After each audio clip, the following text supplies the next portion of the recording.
Et en ce jeudi, les manifestations des professeurs contre la réforme des collèges qui se tiennent partout en France.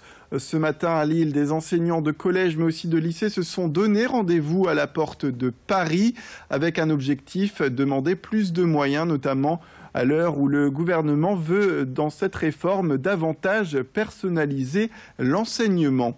Pour autant, la manifestation ce début d'année scolaire n'a réuni que très peu d'enseignants. Rien à voir, selon notre journaliste présente sur place, avec la mobilisation de l'année dernière. Pour autant, ceux qui continuent le combat restent déterminés. Je vous propose de les écouter. Une professeure d'histoire géo au lycée, justement, parle des répercussions de cette réforme des collèges sur le lycée. Moi, je suis professeur d'histoire-géographie.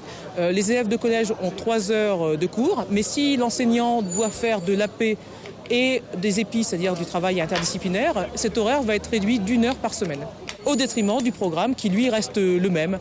Alors, je prends un exemple, j'ai une nièce qui passe en 4e. Si son professeur d'histoire-géo fait des épis et de l'AP, elle n'aura plus que 2 heures de cours par semaine, alors que sa copine qui est dans l'autre 4e aura, elle, 3 heures de cours, parce que le professeur d'histoire-géo, lui, ne sera pas en charge de l'AP et des épis. On a 36 heures de cours à la fin de l'année de différence. Des conséquences au niveau du lycée, parce qu'on aura des élèves qui vont arriver en n'ayant pas les mêmes acquis.